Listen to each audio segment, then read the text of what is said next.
कर लेना है, राइट। तो ऑस्ट्रेलिया अकेला ही हमने नहीं पढ़ना है, हम इस तरीके से पढ़ेंगे ओशिनिया। वैसे आप लिख सकते हो कि it is smallest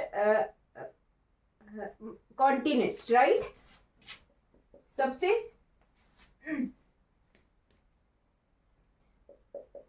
area wise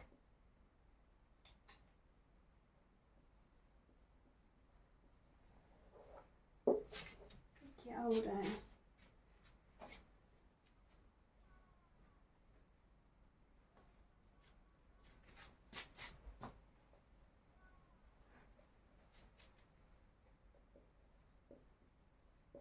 area wise it is 7th continent, ठीक है। क्षेत्रफल के आधार पर ये 7वें नंबर पर है। और पॉपुलेशन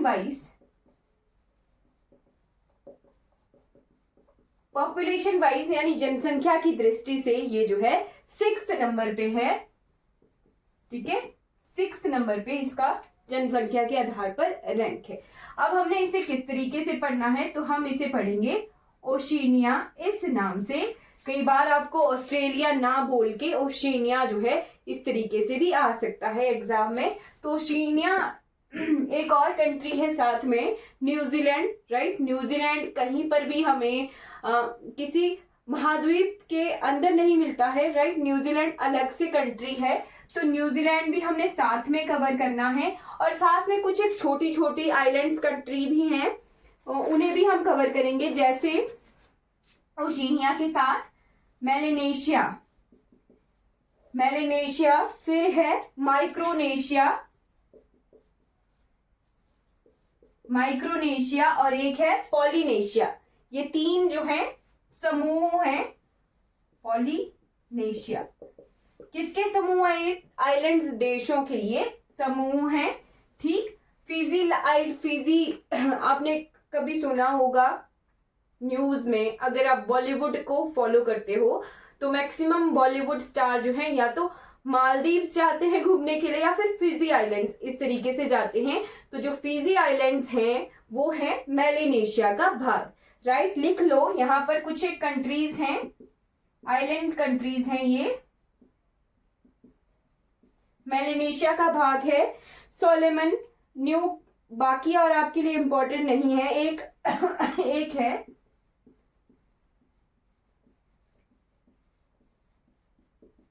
इसका नाम लिख लेना बिल्कुल जरूर, क्योंकि गिनिया कंट्री हमें कहाँ मिलती है, एक और जगह अफ्रीका में भी मिलती है गिनिया कंट्री, ठीक है। और एक यहाँ पे हमें यहाँ पर भी मिलती है, राइट, ठीक है। तो ये पापुआ न्यू गिनिया, ये भी क्या है, मेलेनेशिया आइलैंड ग्रुप का भाग है, ठीक है। फिर माइक्रोनेशिया में हवाई आइलैंड सुने होंगे आपने, तो पॉलिनेशिया के ये हवाई द्वीप है, राइट। जस्ट आपको बता रही हूं कि ये अलग से छोटी छोटी कंट्रीज हैं जो किसी महाद्वीप का भाग नहीं है, अलग अलग से छोटे छोटे ये आइलैंड्स हैं, ठीक है। अब इसके बाद हमने करना है ऑस्ट्रेलिया को कवर, राइट। तो ऑस्ट्रेलिया की राजधानी लिख लेना। टेट में एग्जाम में क्वेश्चन आया था, जब मैंने टेट दिया था ना, तो मेरे टेट में तो ये क्वेश्चन आया हुआ था, राइट। ऑस्ट्रेलिया की राजधानी, राइट। तो ऑस्ट्रेलिया की कैनबेरा, ठीक है। ऑस्ट्रेलिया की कैनबेरा राजधानी है और ये नेशन की कैपिटल है। ये पड़ती कहाँ है, तो न्यू साउथ वेल्स में ये पड़ती है। मैं आपको ऑस्ट्रेलिया का मैप नहीं दिखाऊंगी, बट छोटी छोटी चीजें, जैसे यहाँ पे कुछ स्टेट्स हैं, तो इसे हम स्क्वायर टाइप में बना लेते हैं, ये बना लेना इंपॉर्टेंट है। इस तरीके से फैला हुआ है ऑस्ट्रेलिया। वेस्टर्न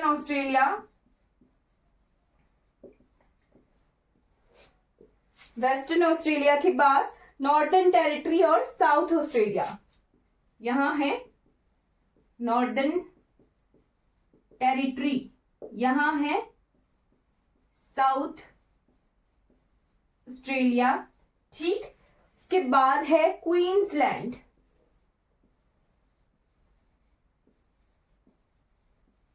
और यहाँ है New Wales, New South Wales है ना, न्यू साउथ वेल्स। तो जो ऑस्ट्रेलिया की कैपिटल कैनबेरा है ना, वो यहाँ है न्यू साउथ वेल्स में। जैसे हमारे 28 राज्य है ना, वैसे ये छोटी छोटी। फिर यहाँ पर पहले यहाँ पर ये जो आइलैंड मैंने अलग से बनाया, ये इसी ऑस्ट्रेलिया का भाग हुआ करता था। बट जैसे जैसे ग्लोबल वार्मिंग बढ़ रही है तो ये भाग यहाँ से कट गया है, अलग हो गया है, बीच में पानी भर गया है। तो ये है तस्मानिया, तस्मानिया। ठीक, यहीं से थोड़ी दूरी पर 4 द्वीप समूहों में मिलता है न्यूजीलैंड। ठीक है, यहीं से ही थोड़ी सी दूरी पर 4 द्वीपों में मिलता है न्यूजीलैंड, वो भी हम कवर करेंगे। बट अभी के लिए आप कैनबेरा देख लीजिए, that is in South Wales, New South Wales. ठीक, अब यहां से ऑस्ट्रेलिया का एक और क्वेश्चन आता है, इसे कहते हैं फॉरगॉटन आइलैंड्स।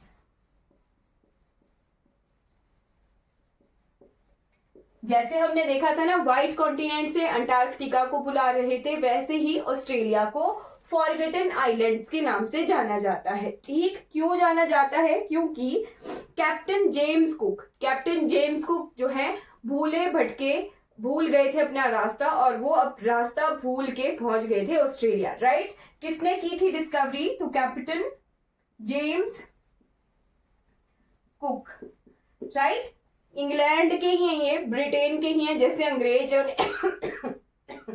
अंग्रेजों ने कब्जा किया था भारत पर, वैसा ही कुछ समय तक ऑस्ट्रेलिया पर भी अंग्रेजों का कब्जा रहा था। तो कैप्टन जेम्स कुक, और एक और नाम मिलता है, इन्होंने 1770 में किया था डिस्कवर, एक और नाम मिलता है अबेल तस्मान। अबेल तस्मान, ये दोनों ही जो थे एक तरह से जो अबेल तस्मान थे, ये 1642 के आसपास यात्रा कर रहे थे, और इन्होंने ऑस्ट्रेलिया देखा था। बट ऑस्ट्रेलिया ना रुक के ये रुके कहां पर? न्यूजीलैंड। राइट, तो ऑस्ट्रेलिया की जो डिस्कवरी है वो कैप्टन जेम्स कुक जाने जाते हैं, उनके डिस्कवरर, और एबल तास्मान जो है न्यूजीलैंड के डिस्कवरर माने जाते हैं।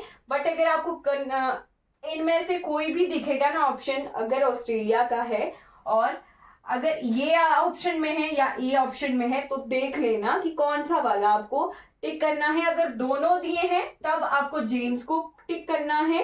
राइट, अगर एक इनमें से कोई भी नाम आपको दिख रहा है और 3 और डिफरेंट नेम है, तो आप इन दोनों के नाम के साथ जा सकते हो। राइट, बट अगर दोनों ही दिए हैं तो कैप्टन जेम्स कुक जो है राइट आंसर होगा। इन्होंने 1770 के आसपास ये पहुंचे थे Australia. Is it clear? Forgotten islands के नाम से किसे जाना जाता है? तो ऑस्ट्रेलिया को जाना जाता है। अब इसके बाद हम देखेंगे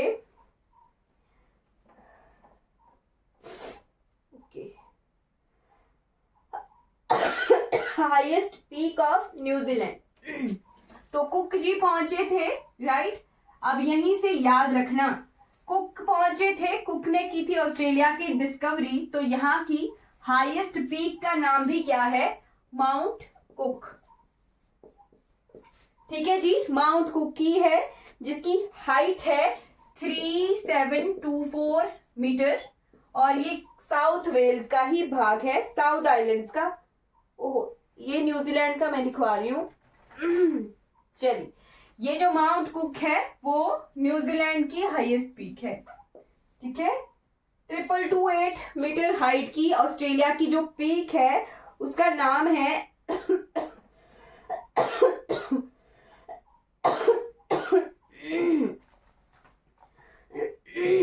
चलिए, ये कहाँ की हाईएस्ट पीक है? ये न्यूजीलैंड की है, लिख लेना। ऑस्ट्रेलिया की लिखवाती हूं अभी।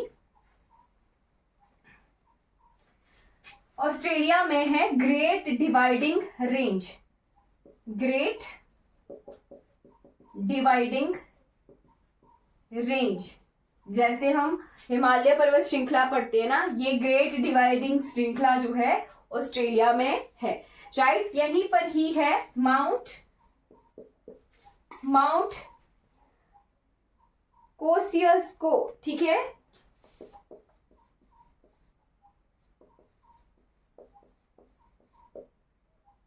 SHQ, माउंट कोशियास्को, ठीक, ध्यान रखना है। माउंट कोशियास्को जो है यहाँ की, कोशियूस को भी बोल सकते हो आप, डिपेंड करता है आपके प्रोनाउंसिएशन पर। 228 मीटर इसकी हाइट है, माउंट कोशियास्को की, ठीक। ग्रेट डिवाइडिंग रेंज का ये भाग है। अब ऑस्ट्रेलिया से आपको एक चीज ध्यान रखनी है, यहाँ की जो, जैसे हम अब लेक पढ़ेंगे, डेजर्ट पढ़ेंगे, उनके साथ ग्रेट शब्द का यूज हुआ है, राइट। तो ग्रेट डिवाइडिंग रेंज कहाँ मिलेगी? ऑस्ट्रेलिया में मिलेगी। फिर यहाँ का सबसे बड़ा रेगिस्तान ग्रेट विक्टोरिया डेजर्ट, ये क्या है? सबसे बड़ा रेगिस्तान है, ठीक। फिर उसके बाद ये तो आपको याद हो गया, ठीक। फिर क्वींसलैंड में मैंने आपको बताया था कि क्वींसलैंड जो है एक स्टेट है ऑस्ट्रेलिया में, क्वींसलैंड में है ग्रेट बैरियर रीफ, लिख लेना, क्वींसलैंड में है ग्रेट बैरियर रीफ, ठीक। ये इंपॉर्टेंट है, ग्रेट बैरियर रीफ हिंदी में इस तरीके से आया था एग्जाम में, ग्रेट बैरियर रीफ इसी तरीके से आया था एग्जाम में, और पूछा था कि ग्रेट बैरियर रीफ कहाँ मिलती है, तो वो मिलती है जी ऑस्ट्रेलिया में। सबसे बड़ा कोरल रीफ का जो क्षेत्र है वो है लार्जेस्ट कोरल रीफ। अब ये कोरल रीफ क्या होता है? समुद्र के नीचे दिखते हैं ना आपको, बहुत सुंदर कलरफुल सी आपको दिखेगा। जैसे अगर मैं यहाँ पे तो फोटो वगैरह नहीं दिखा सकती हूँ, बट मेरी किसी कॉपी पर भी नहीं है ना। तो कुछ कलरफुल मछलियों के बीच में आपको बैकग्राउंड में पत्थर, चट्टाने या फिर फंगस की तरह दिखते हैं ना, मशरूम की तरह दिखती हुई आकृतियां, तो वही होती हैं कोरल रीफ। इसीलिए हिंदी में कहते हैं मूंगा चट्टाने, मूंगा चट्टाने जिन्हें कहते हैं। और सबसे ज्यादा जो कोरल रीफ है ये मिलता है ग्रेट बैरियर रीफ में। हमारे इंडिया में कहाँ मिलता है? तो लक्षद्वीप आइलैंड्स के पास जो है मूंगा चट्टाने यानी कोरल रीफ मिलती हैं। और ये बहुत इंपॉर्टेंट है हमारे एक्वाटिक यानी जो हमारा समुद्र के अंदर का जो जीवन है, राइट, मछलियां वगैरह, क्लोरोफिल वगैरह, ऑक्सीजन की कमी, सब कुछ, ये जो कोरल रीफ है ये फोटोसिंथेसिस करती है। फोटोसिंथेसिस मतलब कि वाटर में जो ऑक्सीजन आ रही है ना, वो इन कोरल रीफ या फिर जो हमारे एल्गे होते हैं उनकी वजह से होती है, राइट। तो कोरल रीफ हमारे बहुत इंपॉर्टेंट है एनवायरनमेंट के हिसाब से। और ये एग्जाम में पूछा हुआ क्वेश्चन है कि ग्रेट बैरियर रीफ कहाँ मिलती है, तो इट इज इन ऑस्ट्रेलिया। कहाँ पर? क्वींसलैंड में, ठीक है। क्लियर हो गया? ओके। यहाँ की सबसे बड़ा शहर और सबसे पुराना शहर है जी सिडनी, ठीक। ओल्डेस्ट सिटी ऑफ ऑस्ट्रेलिया, और या ऐसे भी कह सकते हैं लार्जेस्ट सिटी ऑफ ऑस्ट्रेलिया। तो ये है जी न्यू साउथ वेल्स, जहां पर कैनवेरा है ना वहीं पर ही सिडनी भी है। सिडनी शहर, सिडनी का आपने नाम सुना होगा, ठीक है। सिडनी ओल्डेस्ट सिटी या फिर इसे लार्जेस्ट सिटी भी कह सकते हो ऑस्ट्रेलिया की। ये कहां पर है? न्यू साउथ वेल्स में ही है, जहां पर कैनवेरा कैपिटल प्रेजेंट है, ठीक। अब इसके बाद तस्मानिया हमने देखा था बीच में, उसके बीच में पानी भर गया था, ऑस्ट्रेलिया के मेन लैंड से अलग हो गया था, राइट। तो तस्मानिया में है एक पोर्ट जिसे कहते हैं एप्पल पोर्ट। तस्मानिया पर है एप्पल पोर्ट जिसका नाम है, एग्जाम में ये जो छोटी छोटी चीजें हैं ना वो पूछी जाती हैं। तो एप्पल पोर्ट कहां पर है? तस्मानिया की कैपिटल है होबर्ट, वहां पर है। ठीक है, ओके।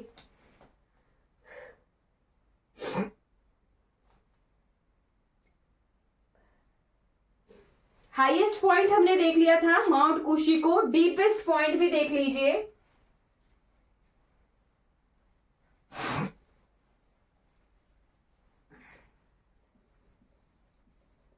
लोएस्ट पॉइंट या फिर डीपेस्ट पॉइंट, तो यहां का जो लार्जेस्ट लेक है जिसका नाम है लेक एरे, राइट।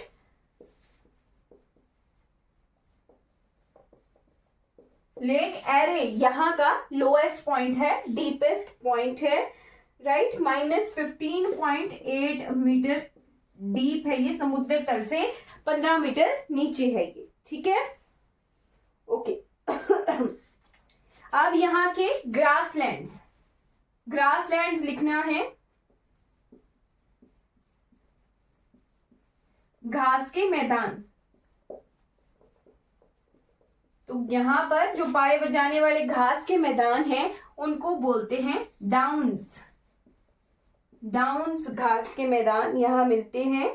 ठीक, टेम्परेट टाइप की ग्रासलैंड्स है, यानी शीतोष्ण तरह के ये घास के मैदान है। ठीक, उसके बाद रिवर है यहां पर मर्रे डार्लिंग, सबसे बड़ी रिवर यहाँ की डार्लिंग रिवर। ठीक, लॉन्गेस्ट रिवर भी जिसे कहेंगे, रिवर ऑफ ऑस्ट्रेलिया, लॉन्गेस्ट। तो मर्रे पहाड़ियां यहाँ मिलती हैं, डार्लिंग पहाड़ियां यहाँ मिलती हैं, वहीं से निकलती है Murray Darling river, right. Longest that is Murray Darling, okay. तो बहुत ही स्वीट सा नाम है यहाँ पे। डार्लिंग पहाड़ियां कहाँ मिलती हैं, तो आपने नोट रखना है कि ऑस्ट्रेलिया में मिलती है और वहीं से निकलती है डार्लिंग रिवर। ठीक है, ओके। अब तस्मानिया अलग हो गया था ना ऑस्ट्रेलिया से, तो वहां पर मिलती है एक स्ट्रेट यानी जल संधि। पानी भर गया तस्मानिया और ऑस्ट्रेलिया, यहाँ विक्टोरिया है, राइट। ग्रेट विक्टोरिया डेजर्ट इधर जैसे है, तो विक्टोरिया डेजर्ट और तस्मानिया के बीच में इट इज तस्मानिया, और ये मेन लैंड है ऑस्ट्रेलिया का, राइट। तो यहाँ पर जो पानी भर गया है वो बन गई जल संधि। संधि किसके बीच में, तो एक चीज रह गई, ओके, फिजिकल फीचर हमारा रह गया। इसे आइलैंड महाद्वीप के नाम से जाना जाता है, यानी ये द्वीपीय है, राइट। चारों ओर से पानी से घिरा हुआ है, ओके। तो इसके हमारे वेस्ट की तरफ, पश्चिम की तरफ मिलता है इंडियन ओशन। इंडियन ओशन मिलता है, और इसके ईस्ट की तरफ मिलता है पैसिफिक ओशन। Pacific ocean. अब क्या है, जो हमारे मॉनसून आते हैं ना, मॉनसून यहीं से ट्रिगर होते हैं।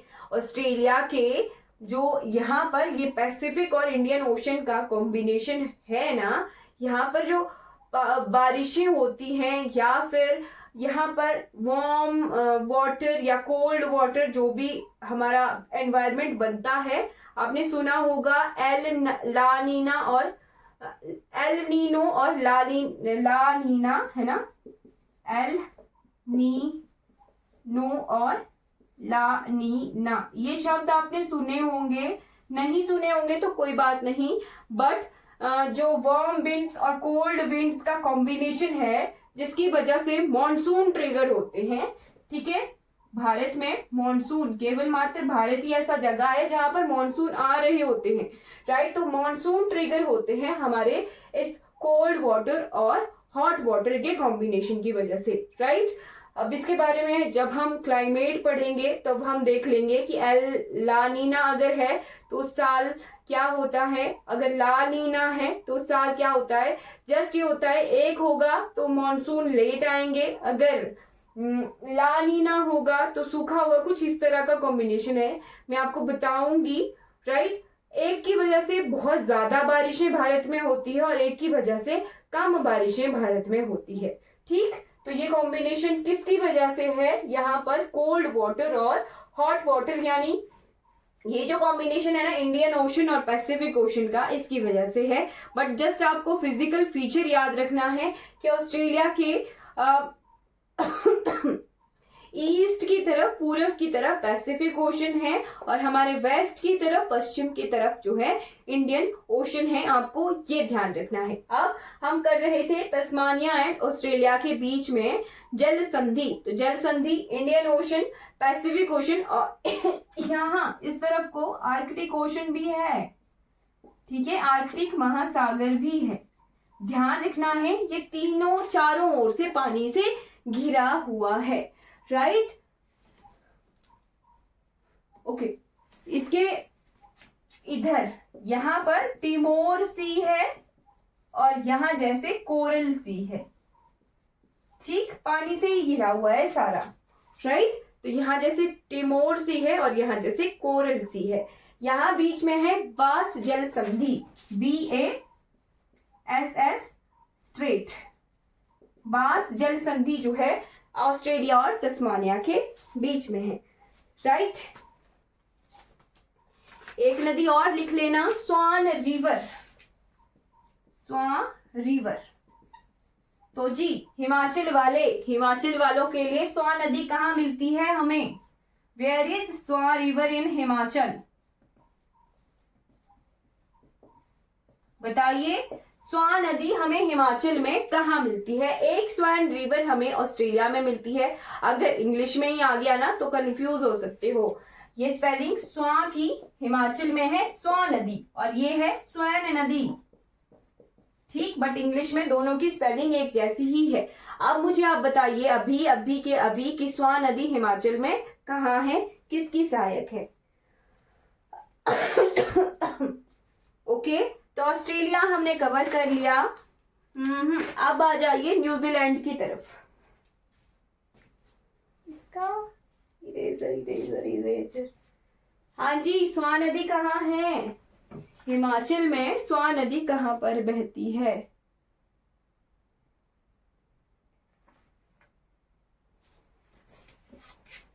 ऑस्ट्रेलिया हमारा कवर हो गया।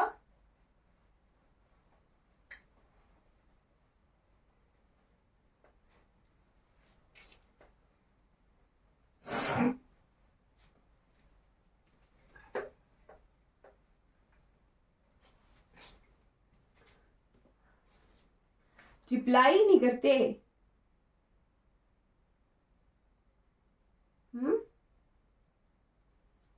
कहाँ है स्वान नदी?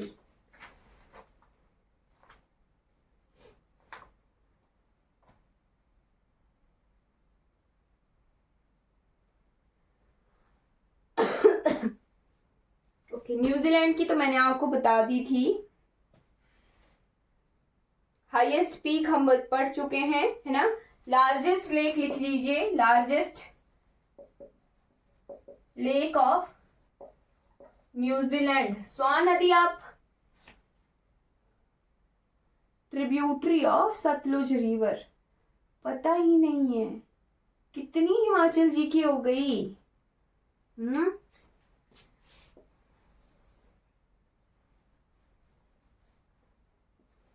ये है, अब हिमाचल ही पढ़ लो थोड़ा सा। ये जो जगह है दिस इज ऊना, ठीक है।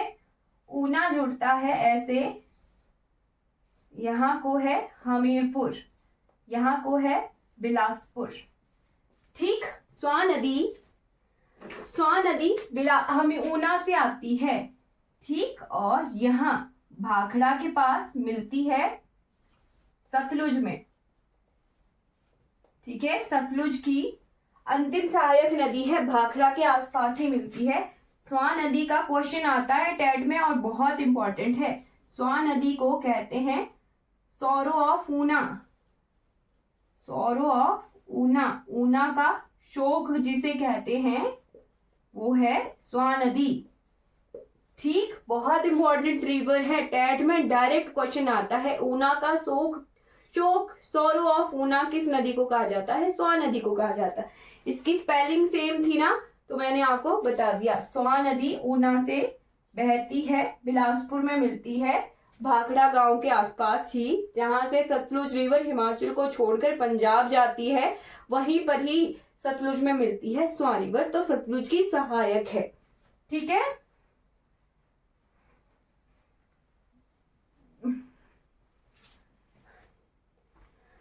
ओके। हाईएस्ट पीक, अच्छा लार्जेस्ट लेक हम लिख रहे थे, तो largest lake is Taupo, Taupo lake, Taupo lake it is in New Zealand, north islands में है, राइट। न्यूजीलैंड इस तरीके से फैले हुए हैं, ये है नॉर्थ आइलैंड्स, फिर थोड़ा सा गैप है, फिर है विलिंगटन, विलिंगटन आइलैंड, और फिर छोटा सा एक आइलैंड है जिसका नाम है स्टुअर्ट आइलैंड्स। ठीक, स्टुअर्ट आइलैंड्स, राइट। तो ये है हमारे न्यूजीलैंड की 3 इंपॉर्टेंट आइलैंड्स, और एक और बिल्कुल छोटा सा आइलैंड है जिसका नाम है व्हाइट आइलैंड, ये इंपॉर्टेंट है white island, right. White island में है यहाँ का वॉल्केनो, वॉल्केनो यानी ज्वालामुखी है, एक्टिव ज्वालामुखी है, जिसका नाम है वाखारी। व्हाइट आइलैंड्स में यहाँ का वॉल्केनो है ज्वालामुखी है, जिसका नाम है वाखारी। ठीक, न्यूजीलैंड काफी सुंदर शहर है। ठीक, यहाँ की लॉन्गेस्ट रिवर लिख लो, that is Waikato, Waikato, Waikato river is longest river of New Zealand, right. Okay, I think इतना सा बहुत इंपॉर्टेंट है, बस इतना सा ही कीजिए, इससे ज्यादा नहीं करना है। आज हमने महाद्वीपों को कवर कर लिया है, बट फिर भी मैं आपको कुछ आइलैंड्स हैं जो कि ओशंस में हैं, वो लिखवा देती हूँ, राइट। जैसे हमारे इंडियन ओशन के कुछ इंपॉर्टेंट आइलैंड्स, हिंद महासागर, हिंद महासागर, इंडियन ओशन। तो इंडियन ओशन में मिलने वाले आइलैंड्स जो कि बहुत इंपॉर्टेंट हैं, सबसे पहले हमारे भारत के यूटी यानी केंद्र शासित प्रदेश के लक्षद्वीप,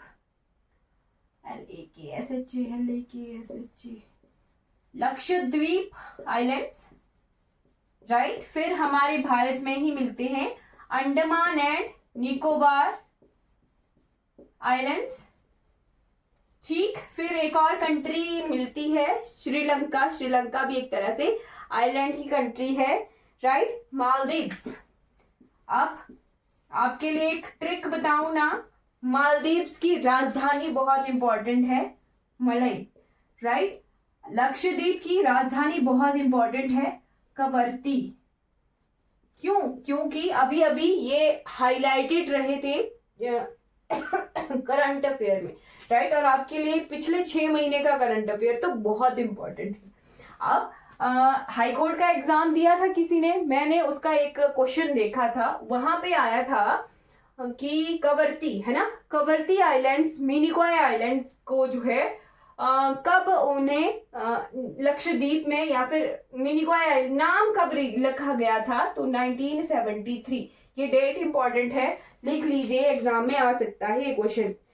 ठीक, उसके बाद है अफ्रीका के कुछ आइलैंड्स।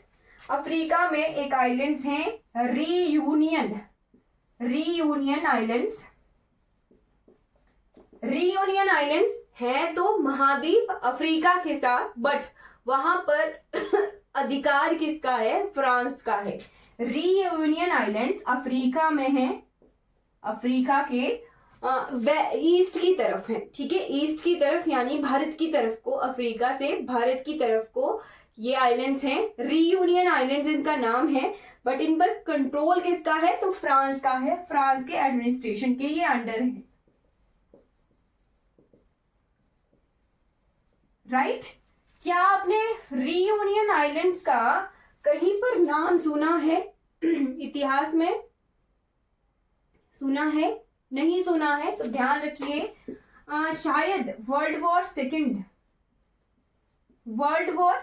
के आसपास पंडित जवाहरलाल नेहरू या फिर SN बोस, सुभाष चंद्र बोस, इनका कुछ रिलेशन है रियूनियन आइलैंड से, तो ये इतिहास के जो है इंपॉर्टेंस में भी है, राइट। रियूनियन आइलैंड से इनका रिलेशन है, शायद सुभाष चंद्र बोस का है, राइट। तो ध्यान रखना है, इंपॉर्टेंट है। ये रियूनियन आइलैंड है अफ्रीका में, right, but France European country है, काफी कोसों दूर है, फ्रांस का एडमिनिस्ट्रेशन है रियूनियन आइलैंड्स में।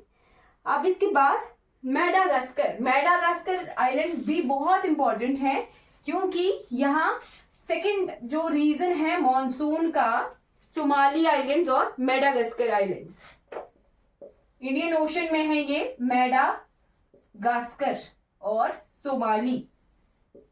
तो सोमाली करंट्स और मेडागास्कर करंट्स हमने पढ़े थे ना, मॉनसून को ट्रिगर करते हैं ये, राइट। तो मेडागास्कर आइलैंड्स कहाँ पर हैं, अफ्रीका के साथ ही हैं, अफ्रीका का ही एडमिनिस्ट्रेशन है यहाँ पर। और सोमाली भी हमें कहाँ मिलते हैं, इंडियन ओशन में मिलते हैं, ठीक। इसके बाद हाँ, इतने आइलैंड्स भी इंपॉर्टेंट है। मॉरिशस इंपॉर्टेंट है, MOURI, मॉरिशस इंपॉर्टेंट है। मॉरिशस की राजधानी लिख लीजिए पोर्ट लुइस। अब मुझे ध्यान नहीं आ रहा है, बट मॉरिशस जो है ये कंट्री करंट अफेयर में हाईलाइट हुई थी, ध्यान नहीं आ रहा है, पिछले फरवरी की कुछ न्यूज थी, है ना। तो मॉरिशस की राजधानी इंपॉर्टेंट है, शायद कुछ वीजा वगैरह टूरिज्म के हिसाब से मॉरिशस भी हाईलाइट हुआ था, कुछ वीजा का था। और मालदीव्स का तो वहाँ के लीडर ने ही हमारे प्राइम मिनिस्टर से कुछ अनबन हो गई थी, है ना। तो वो चीजें हैं। मालदीव्स, मॉरिशस इंपॉर्टेंट है, दोनों आइलैंड कंट्रीज है, ठीक।